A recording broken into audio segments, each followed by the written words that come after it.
Hey my loves, welcome back to my channel and welcome if you're new. So in today's video, we're going to be talking about the dark side or the dangers of engaging in Ayurvedic practices. No, I think the title is a little bit dramatic. If you ask me, I am a bit dramatic, to be honest.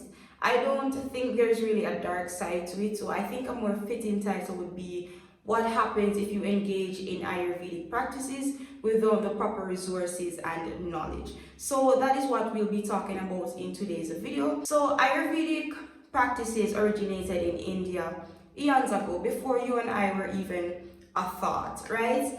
And while I read up on it, because I was not too familiar with the term Ayurvedic, I've been using herbs in my hair for a very long time now, but I was not familiar with the term Ayurvedic. So I realized that most of the herbs that I were using, they were indeed Ayurvedic herbs, and they're usually used in traditional medicine. They're used for hair care, skin care, and so on.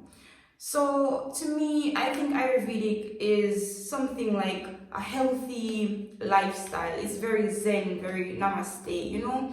It's a holistic system and a well-balanced environment. So it's eating healthy, exercising. It's being well-rounded in all aspects of your life, spiritually, mentally, physically, and so on.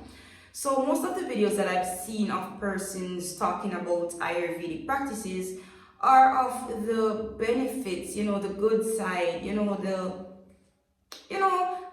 the side that everyone wants. It's the side that would appeal to a lot of persons looking to grow their hair. But I don't really see a lot of persons talking about, you know, the negative side or the cons of using these herbs.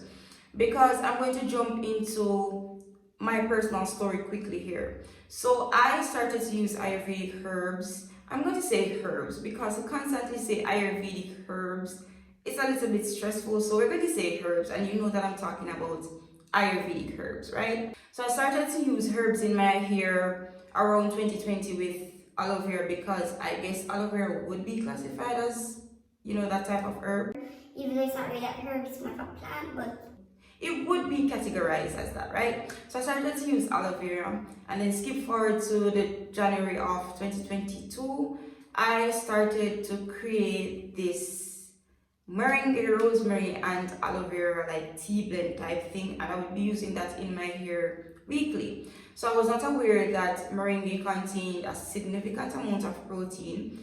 And we all know that while protein is great for growing healthy hair, you can be at risk of protein overload if you're using protein too frequently in your hair. A protein overload would be linked with dry, brittle hair. Your hair would be just falling out in clumps, and that is what was happening to me. But at the time, I just chunked it up to, you know, I was stressed. I was in my hair a little bit more, which could also be factors as to why I was losing hair. But then I started to really think about it, and I was like, you know, the only thing I've been doing different is using rosemary and meringue in my hair. So maybe that was, you know, the problem.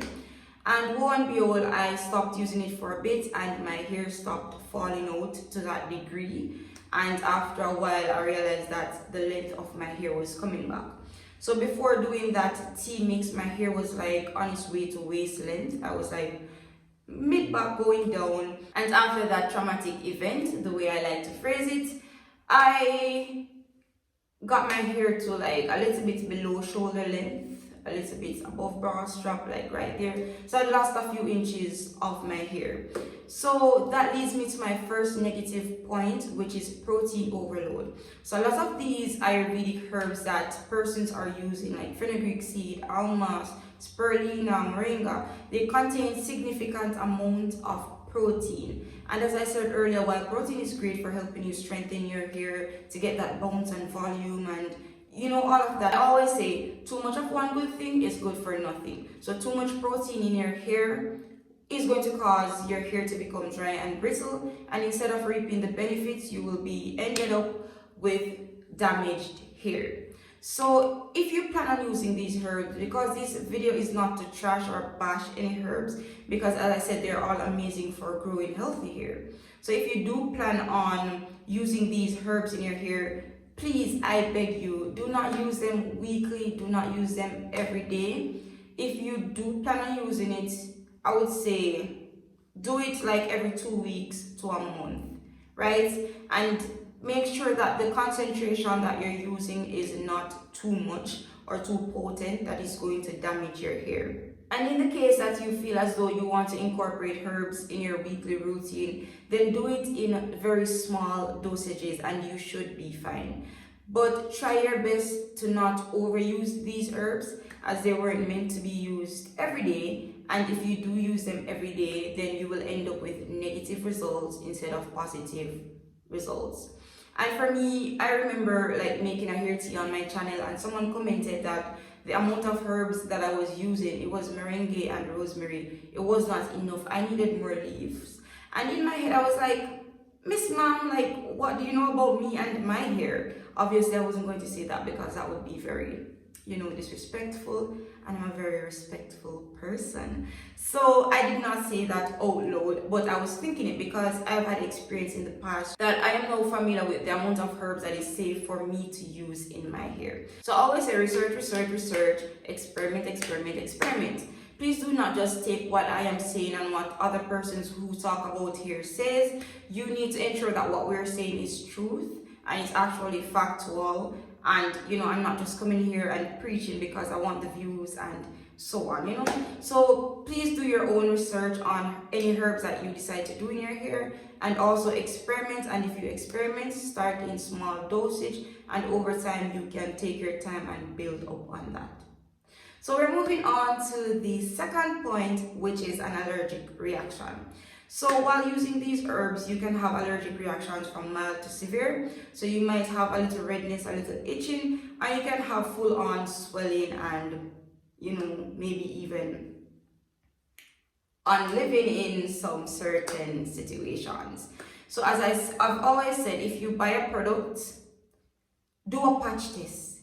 If you're using a herb, do a patch test. And do that patch test more than once. So if you decide like, okay, I want to try hibiscus because Patrice has been talking so much about the wonders of hibiscus, I want to incorporate this in my regime, do a patch test. Try the first day and apply some to the back of your hand. It's simple as that. Put some in some water, try it on the back of your hand. Another day you try it on another parts of your body. Just to ensure that, okay, there is no allergic reactions, there is no irritations, I am fine, I can incorporate this. Because I would be sad to know that persons watch my videos and I talk so much about herbs because, I am very, natural in the sense that I mostly rely on herbs and more natural practices in growing my hair. And they listen to me talk about a herb on my channel and they decide like, okay, I want to try this without doing the research and stuff. And they end up with some severe reactions and, I would feel really bad about that. So I am putting this disclaimer out there. If you decide to try a herb, please do a patch test. Fair enough? Fair enough. And the last point is that these herbs might interact with your medication. So if you're somebody on prescribed medication for whatever reason, please seek medical professional. Please seek professional advice before trying to incorporate any of these herbs. Again, do not take what I am saying, as law. Seek professional help before deciding to try any of these herbs. A lot of these herbs, they contain ingredients that might interfere or interact with your medication. And even though most of the times you're not going to really take these herbs orally, some people do because I drink a lot of bush tea. Not necessarily for hair care, but just because, I love bush tea. I prefer that over milk and so on. So if you're on medication, please do research and seek medical advice before trying any herb. Because once you use oils and so on, there is a slim to none, but it's still slim, that it will interact with specific medication. So for example, hibiscus and horsetail, they might interact with blood thinners and pressure medication and so on. So again, if you're planning on utilizing herbs in your routine, please seek professional help. Please do some research and again, start small. So you don't need a lot of herbs to see significant results. You just need to be consistent. So using small amounts of herbs over an extended amount of time will give you results. But overall, that's pretty much the end of the video. So I do want to say that these herbs, they do contain significant, amazing wonders. I can't even find the words, benefits for your hair. And if you're looking to grow healthy and strong hair, then DIY and herbs is the way to go. However, again, be very cautious, do your research, seek medical advice, and that's pretty much it. So until next time, bye my loves.